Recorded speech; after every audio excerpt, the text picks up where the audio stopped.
Bismillahirrahmanirrahim. Assalamualaikum warahmatullahi wabarakatuh. Bertemu lagi di channel Sukses Perangkat Desa. Seperti biasa sebelum kita lanjut, tak lupa saya ucapkan salam sejahtera buat Bapak Ibu di seluruh Nusantara. Semoga selalu dalam keadaan sehat walafiat, selalu bisa menjalankan rutinitas setiap hari, dan pastinya selalu dalam lindungan Allah. Amin. Baik, di video kali ini kita melanjutkan nomor berikutnya ya, terkait dengan soal dan jawaban pretest PPK 2023 ya. Jadi di sini di video kali ini ya, nanti kita mau bahas 50 soal ya, pretest PPK 2023 dalam jabatan tahun 2023. Dan buat Bapak Ibu yang minat PDF-nya ya, nanti bisa gabung di Telegram channel, linknya ada di deskripsi video, kemudian bisa langsung chat saya. Mohon support dan dukungannya untuk subscribe, like, komen, dan share. Sebelum dan sesudahnya saya ucapkan banyak terima kasih, dan nanti ya jika ada soal dan jawaban yang kurang tepat bahkan salah menurut Bapak Ibu bisa tinggalin komentar ya di kolom komentar. Langsung saja kita lanjut ke nomor berikutnya ya, yaitu nomor 16. Pada masa kini siswa dituntut untuk dapat belajar setiap saat dan bisa terjadi dimanapun. Hal ini terjadi karena kemajuan teknologi yang memungkinkan belajar jarak jauh dalam jaringan atau online. Pernyataan di atas sejalan dengan teori belajar. A. Sibernetik. B. Konstruktivisme. C. Behaviorisme. D. Kognitivisme.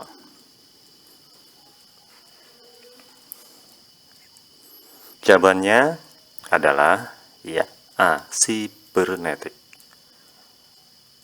Lanjut nomor 17. Pendapat yang menyatakan bahwa pengetahuan atau pengalaman yang baru dapat terkait dengan pengetahuan lama yang sudah ada di dalam struktur kognitif seseorang adalah teori belajar. A. Behaviorisme. B. Konstruktivisme. C. Kognitivisme. D. Sibernetik. Jawabannya tepat adalah iya, betul, C. Kognitivisme. Lanjut nomor 18. Tujuan pembelajaran yang menggambarkan proses dan hasil belajar yang diharapkan dicapai oleh peserta didik sesuai dengan kompetensinya dimuat dalam A. Silabus. B. RPP. C. Silabus dan RPP. D. SKL.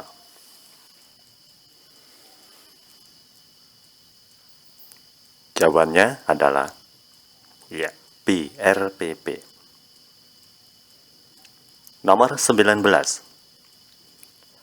Komponen rancangan pelaksanaan pembelajaran terdiri dari A. Identitas, kompetensi inti, kompetensi dasar, indikator, tujuan pembelajaran, materi, metode, media pembelajaran, sumber belajar, langkah-langkah pembelajaran, evaluasi. Jadi Bapak Ibu bisa cek ya dari jawaban A, B, C, D ya, dan yang benar itu jawabannya adalah yang A ya. Jadi kalau kita baca lama ya, banyak banget ya. Jadi untuk jawaban yang betul ya, itu adalah yang A ya.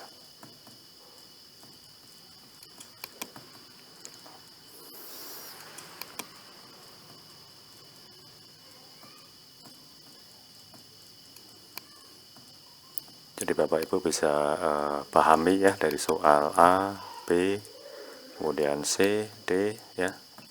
Jawabannya tepat itu adalah yang A. Jadi komponen rancangan pelaksanaan pembelajaran terdiri dari ya. Berikutnya nomor 20.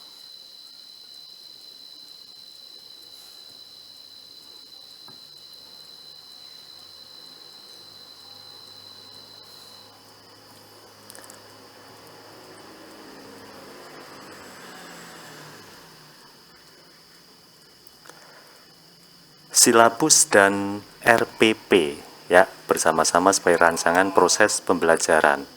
Perbedaannya adalah sebagai berikut ya. Jadi perbedaan daripada silabus dan RPP ya sama sebagai rencana proses pembelajaran itu apa ya? Jawabannya yang pertama yang A yaitu silabus berisi kompetensi dasar ya. Sedangkan RPP mengarahkan kegiatan belajar untuk mencapai kompetensi dasar ya. Kemudian yang B, silabus bersumber dari standar isi dan standar lulusan, sedangkan RPP bersumber dari standar kompetensi lulusan. Yang C, RPP dibuat oleh setiap guru, sedangkan silabus dibuat oleh tim guru. Selanjutnya yang D, RPP dan silabus keduanya disusun oleh setiap satuan pendidikan. Jadi jawaban yang tepat adalah ya yang A ya. Jadi silabus berisi kompetensi dasar ya, sedangkan RPP mengarahkan kegiatan belajar untuk mencapai kompetensi dasar. Lanjut nomor 21. Teknologi informasi dan komunikasi dalam pembelajaran memiliki 3 fungsi utama yang digunakan dalam kegiatan pembelajaran, kecuali ada kata kecuali ya. A. Teknologi sebagai alat bantu bagi siswa dalam pembelajaran. B. Teknologi sebagai ilmu pengetahuan atau sains. C. Teknologi sebagai bahan dan alat bantu pembelajaran, liter atau literasi. D. Teknologi sebagai alat pengembangan produk. Jawaban adalah yang D ya. Jadi teknologi itu sebagai alat pengembangan produk atau produk ya. Nomor 22. Bu Ani mengajak siswa kelas 5 ke ladang jagung milik petani untuk mengamati tanaman jagung yang siap dipanen muda ya. Selanjutnya Ibu Ani memeriksa laporan hasil observasi siswa. Dari hasil klasifikasi kecenderungan gaya belajar siswa diperoleh peringkat hasil belajar. Peringkat terbaik dari pembelajaran berupa observasi di luar kelas menunjukkan siswa memiliki kecenderungan gaya belajar berhasil baik melalui A. Visual atau pandangan mata, kemudian auditif atau pendengaran, yang B visual, kemudian kinestetik gerak ya, kemudian auditif pendengaran, kinestetik gerak, yang D auditif visual dan kinestetik. Jawaban tepat adalah ya D auditif visual dan kinestetik ya. Selanjutnya nomor 23. Upaya membimbing siswa untuk mengembang keterampilan pengetahuan terlihat dalam upaya guru. A. Memberi contoh penting toleransi. B. Mendiskusikan bagaimana mengubah permasalahan di sekitar siswa ya. Jadi Bapak Ibu bisa cek ya untuk jawaban yang saya centang ya, huruf B ya. Kita cek yang C, melatih bagaimana mempersiapkan kesehatan diri dan lingkungan sekitar. D. Melatih siswa membuat keputusan yang diambil berdasarkan informasi. Ya. Upaya membimbing siswa untuk mengembang keterampilan pengetahuan. Jawaban yang tepat adalah ya, B. Ya. Mendiskusikan bagaimana mengubah permasalahan di sekitar siswa. Ya. Berikutnya nomor 24. Upaya guru menggunakan hasil analisis untuk menentukan ketuntasan belajar antara lain sebagai berikut. A. Menentukan kriteria keberhasilan belajar. B. Mengklasifikasi siswa berdasarkan hasil capaian belajarnya. C. Mencari letak kelemahan secara umum dilihat dari kriteria keberhasilan yang diharapkan. D. Merencanakan pengajaran remedi. Jawaban yang tepat adalah ya, D. Merencanakan pengajaran remedi. Lanjut nomor 25. Kegemaran anak akan dongeng atau cerita yang bersifat kritis seperti kisah perjalanan riwayat para pahlawan dan sebagainya merupakan ciri-ciri anak berusia A. 3-5 tahun, B. 6-8 tahun, C. 10-12 tahun, D. 15-18 tahun. Jawaban yang tepat adalah ya, C. 10 tahun sampai 12 tahun ya. Berikutnya nomor 26. Beberapa siswa memiliki kecenderungan belajar berupa mengerjakan soal atau tugas dengan cepat, tetapi hasilnya banyak kesalahan. Gaya belajar para siswa tersebut adalah A. Impulsif, B. Reflektif, C. Gaya berpikir terikat, D. Gaya berpikir bebas. Jawaban yang tepat adalah ya A. Impulsif ya. Di beberapa siswa itu memiliki kecenderungan belajar ya, mengerjakan soal atau tugas dengan cepat, tetapi hasilnya itu banyak yang salah ya. Jadi gaya belajar para siswa tersebut disebut impulsif. Nomor 27. Hal yang mengandung makna Pancasila sebagai kaidah dasar negara bersifat A. Jujur dan adil atau jurdil, B. Mengikat dan memaksa, C. Sementara dan selamanya, D. Sebenarnya dan sejujurnya. Hal yang mengandung makna Pancasila sebagai kaidah dasar negara bersifat, jawaban yang tepat adalah ya, B. Mengikat dan memaksa. Nomor 28. Penilaian yang didasarkan pada data yang mencerminkan kemampuan yang diukur. Hal tersebut merupakan prinsip penilaian yang A. Adil, B. Objektif, C. Valid, D. Sistematis. Jawabannya adalah iya, D. Sistematis.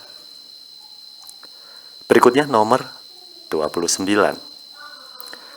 Jika roda pertama berputar 3 kali ya, roda berputar 3 kali, roda pertama ya, dan roda kedua berputar 9 kali ya. Jadi perbandingannya 3 kali lipat ya, yang depan itu 3 kali, atau kita umpamakan sepeda motor, yang depan 3 kali dan yang belakang itu 9 kali.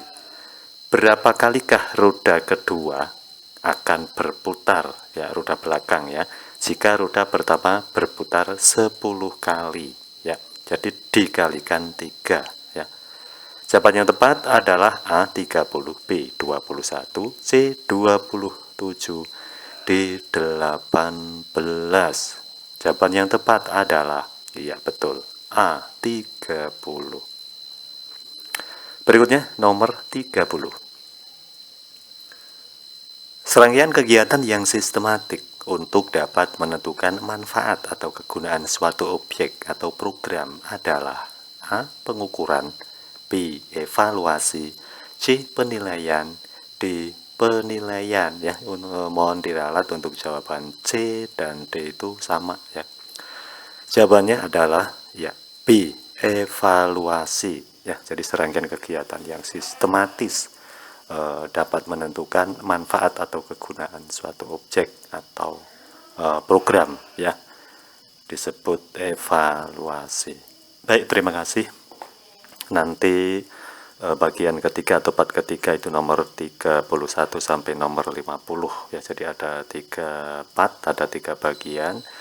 Bapak Ibu bisa cek video yang part 1 ya di video sebelumnya. Dan sekali lagi mohon support dan dukungannya untuk subscribe, like, komen, dan share. Sebelum dan sesudahnya saya ucapkan banyak terima kasih. Yang minat PDF-nya bisa gabung di Telegram channel, linknya ada di deskripsi video, nanti bisa langsung chat saya. Baik, terima kasih, semoga bermanfaat. Jangan lupa untuk like, komen, dan share, dan tetap semangat. Salam sukses, salam santun, tetap bersemangat. Assalamualaikum warahmatullahi wabarakatuh.